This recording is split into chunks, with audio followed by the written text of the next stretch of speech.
Welcome to episode 2 of the new year. This is the February edition of 20 Before 20, our podcast where simply we spend 20 minutes getting to know an artist before they come to downtown Lake Orion to play 20 Front Street. My name's Kevin Bessert. I'm part of the team here at 20, and I'm super excited about this month's guest because it will be a first-time visitor to 20 Front Street, and that is Nashville country singer-songwriter Morgan Myles. Morgan, thank you so much for joining us and taking the time to do this before you come play for us on the 22nd of February. Of course. Thank you for having me, and I'm excited to play the show for you guys and see some new faces, and thank you. No, you're welcome. And right off the top, before we kind of dive in here, I did mention Morgan will be in downtown Lake Orion on Saturday, February 22nd. Limited tickets still remain, so if you're thinking about coming, please log on to our website, 20frontstreet.com, and grab those tickets before they're gone. Because, Morgan, it is coming up quick, and we can't wait to have you at 20 Front Street. But I always like to kind of start at the beginning and kind of figure out what led you to this point in your career. So I want to go all the way back to your childhood. You grew up in Pennsylvania, I believe. And I found it interesting in doing some research that you didn't really come from a musical family, not too many musicians in your household. So what was it about music that kind of pulled you in or kind of led you in that direction from an early age? Yeah, it's kind of funny. My sister was actually born in Kalamazoo Okay. in Michigan, and my dad was in the veneer business, and so I was born in Pennsylvania because they started a new plant in Williamsport, Pennsylvania. So my mom was a preschool teacher, and she really wanted a piano at the house. And when I was 3, I sat down, and she was like, "Am I losing it? Is this good?" I'm sure it wasn't that great, but she ended up taking me to piano lessons and actually took the lessons with me because I was too young. Oh, that's so So, cool. yeah, she's so supportive. And I don't know, like, it was just as cheesy as it sounds, it shows me because there really wasn't that influence, but it was coming out of me like crazy. And so from there on, I took guitar lessons, which was huge for me. It was such a connection. I was really heavily involved in musicals and dance and everything. And yeah, that's how it all started. So even through high school then, a very a lot of musical stuff. Was it theater? Was it just, did you start performing out when you were in high school? I mean, I was performing in dance like by the age 5 as well. By like middle school, I was in competition dance and going back and forth from New York City. By high school, Oh, I was already starting to do like programs at like Tisch University and different things. The musical thing, though, I got really real quick. I knew that that really wasn't my calling, to be something else. More the yeah. songwriting was more me, and that's why I ended up choosing to go to Berklee College of Music. As soon as I got to Berklee, I got some opportunities in Nashville, so I transferred a year later to Belmont and did the music business program, and then interned for Taylor Swift. I interned for publishing companies, and like just trying to figure out this crazy business that's ever changing and evolving. But I'm really glad I made the switch when I did because I was able to really start honing the craft of songwriting, which is it takes time to become a great writer, Oh, absolutely. And I have talked to so many artists that have spent some time at Berkeley in one way or another, and so you were there, but it was the opportunities in Nashville that led you to transfer to Belmont and get to Nashville sooner. Oh yeah, yeah. I was talking to Sony at the time, and hey, when they call, you just are like, okay, when can I get there? And also for me, Boston isn't really like the musical hub. I mean, Sure. it's really New York, LA, or Nashville, and Nashville is definitely where I belong, who I am as a person, the type of music I write, everything. So it made a lot of sense for me to make that switch right then and there. So you mentioned a couple of those things you did when you first got to Nashville, but talk to me kind of a little bit about your Nashville journey, because again, so many artists I talk to, everyone has different experiences when they first get to Nashville and kind of what that journey looks like. And I know you've been there for quite some time. So yeah, talk to me a little bit about your experience first getting to Nashville and kind of how you found your way. Yeah, I mean, it's like, oh my gosh. It's such a crazy thing. When I first got to, I transferred and I was writing constantly because I was still talking to the A&R at Sony, and like as soon as and again, the interning thing with like Taylor, Yeah. and at one point I started nannying for a woman that had ALS, and she had two kids. That went on for 7 years of me trying to balance both the music industry side, college, and this family. And she passed away 3 years into it. I became the guardian of the kids. Oh, wow. It was a crazy experience, but I think that's what helped me get very, very more ensconced with what I wanted to write about. The experiences I got in my 20s, I got hit really hard with like a lot of loss, like a personal loss of like my grandfather, my cousin Mac ended up, who I was super close to, got brain cancer at 33 and passed away. Their mom with ALS passed away. It was so much that music became such a therapeutic thing for me to Sure. just try to get through my life. Um, but through that process, I ended up writing a really great EP, got signed with a great booking, got with WME, a great booking agency, and then started on the road. And just, it's such a crazy process. But from there, I ended up getting so much like recognition. And you just keep climbing this like, and then it knocks you down. And then I ended up with trusting the wrong management company. It was a manager that really, really threw me. Was working with one of the best producers in town, and then found out he was embezzling from the investor. Then you get hit with the pandemic, Yeah. and so then I got hit with a booking agent, not WME, another booking agent during like 2021, like committing fraud and taking money from fans. It was that. So don't ever listen to people like, oh gosh, I don't know. It's just such a whirlwind. Honestly, it's been a wild ride, but I will say this: the best community in Nashville are there's a lot of good people. The best community is the songwriting community. They're like my parents, my best friends. They're people who are just so open-hearted to help you keep healing and writing the best music. It's like, well, you went through that to write this song, and this song is what's going to do it. And so that's the beauty of it. There's no other high to describe of getting out in front of people with the energy, and that's why you keep doing it. But yeah, it's had like it's been an up down merry-go-round for sure. Like But I've been there it for sounds 20 like years. it sounds like you were at such an early start at it, because I assume that some of that early success you were describing, you were still, were you in the songwriting program at Belmont? Is that I took a few classes, okay? part of the music business side of it. Yeah. They were still getting that start. For me, once I transferred from Berkeley, I was kind of like, I want to really focus on the shit that I don't know. Yeah. Yeah. Yeah. So I didn't want to keep going into things that I was confident in. I wanted to learn all the stuff that I feel like I could get taken advantage of for. So all these verbiages and stuff. I Sure. mean, the music business is pretty complicated Yeah. on a lot of things, and I still got taken with being educated at times. I mean, it's hard. You got to trust a lot of people that you're just like, okay, and it happens. But yeah, that's why I dive more into that. That makes sense. Yeah, and, that's and great. and I really felt, yeah, I felt like I had so many great mentors in the songwriting community already that they were my teachers. So yeah, I didn't want to grade like for songwriting, something that I feel like is a very opinionated Sure. thing. It's Yeah. like it's not a technical thing for me. I understand. I understand. So, where in that journey then, I'm guessing it was post coming out of COVID there. How did the voice opportunity come up, or how did that first get presented to you or brought to you as an opportunity? Yeah, I have been reached. I mean, they have reached out to me for like the past decade about auditioning for The Voice, and I always just kind of passed it on.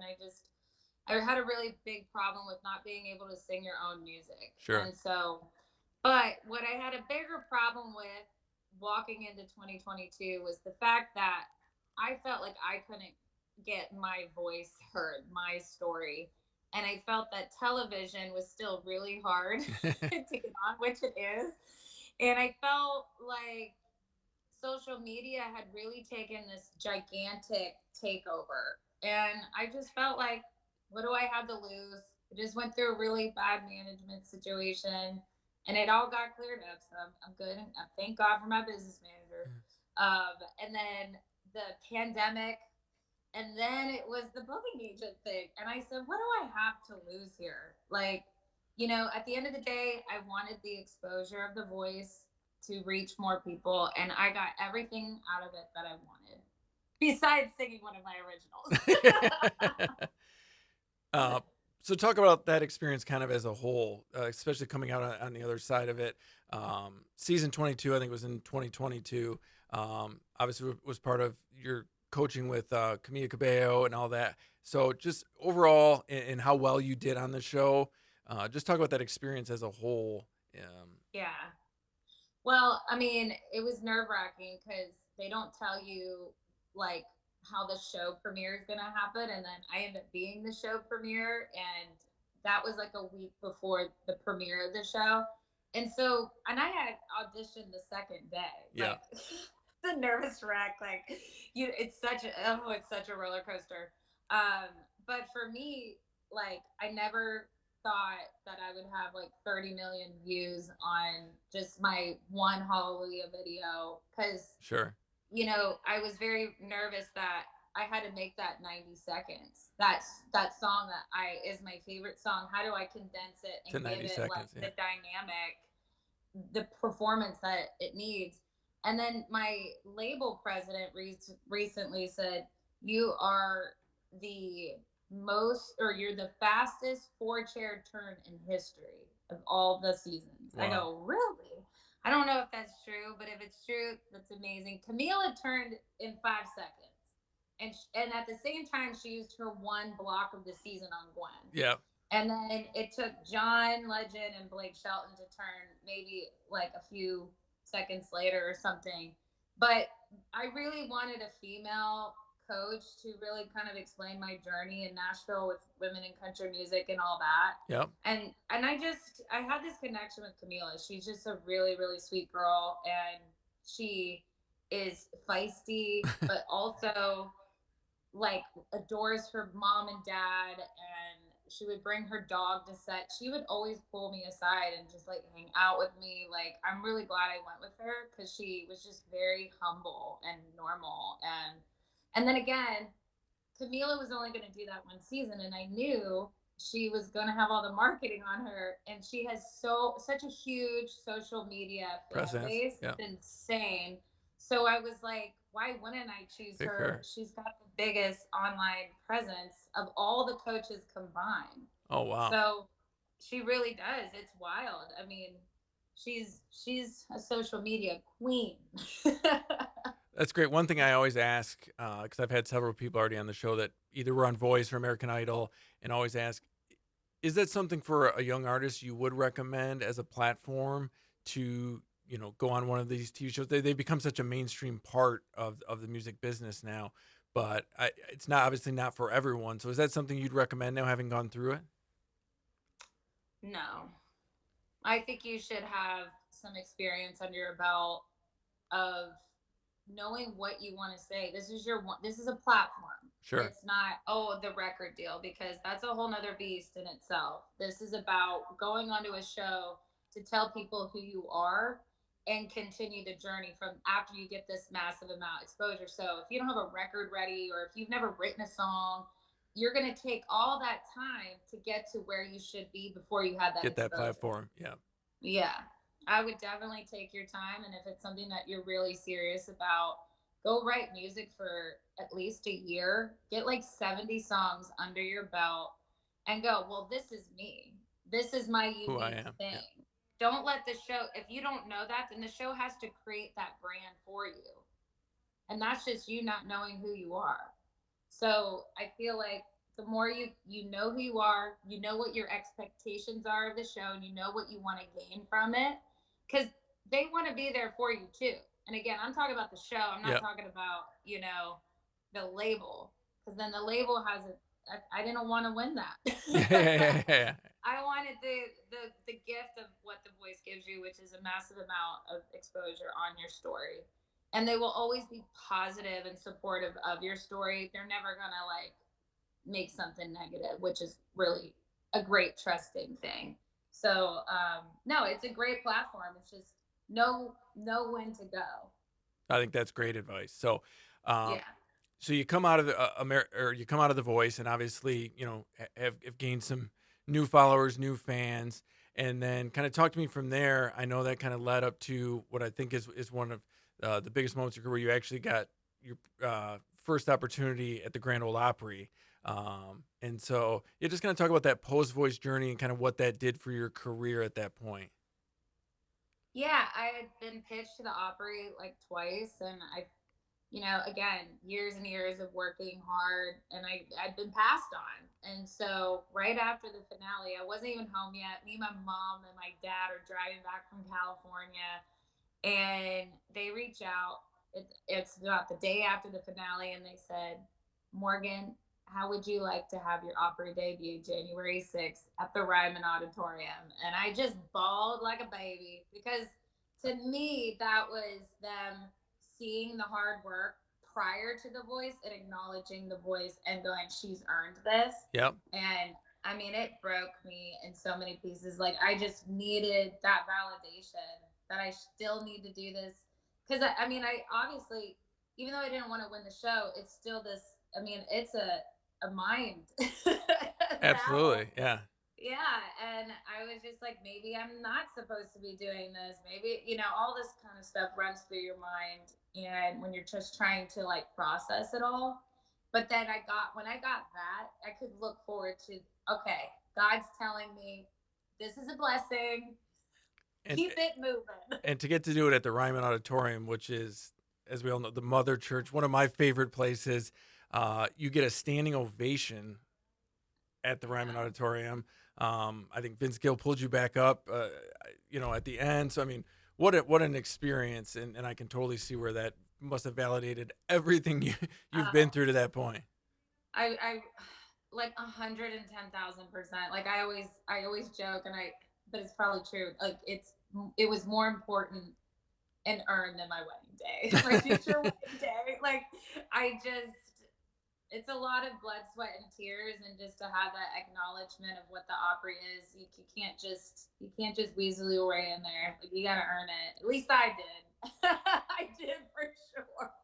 Well, and I'm super excited for you to see our room when you get here because we've had so many artists walk into our room and when they first see it, they go, "Oh my gosh, this is a mini Ryman," Ooh, because of our church pew seating, a lot of similars, but just a little baby version. And so people always draw comparisons and call us kind of the baby Ryman or mini Ryman. So I'll be I excited. love I'll be that. excited for you to see the room. Oh Uh, yeah, cool. so moving on, super excited. I know for this upcoming year, 2025, to continue the success. You have new music coming out in 2025. So tell us a little bit about what this year holds for you and what people can expect when you come to 20 Front Street on February 22nd. Yeah, absolutely. So, this in 2024, I dropped a live album, no auto tune, nothing. That will be available at the show. That's on vinyl, my first vinyl. But over the past year, I wrote like 80 songs, got them down to 12. But I was writing a ton in Muscle Shoals in Austin, Texas. And my amazing producer Ross Hogarth, who's a seven-time Grammy Award winner, I was so freaking intimidated but honored to like work with Work with him. him. Yeah.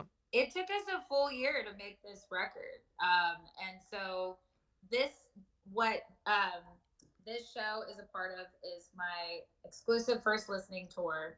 So what's really cool about this is like a VIP experience. It's more interactive from the audience. So there's a Q&A portion. When you walk through the door, you guys will be the first ever to hear this album before it comes out in the world later this year. And I want to know what songs you like. There's a portion where I literally ask you guys to write a lyric down that you think's a great song idea. And later in the show, I take some of your guys' ideas and I make them into songs right on the spot. Sometimes they're great, sometimes they're not. No, I'm just kidding. It's a really fun, creative part of the show. And then also, I play obviously some of the new stuff.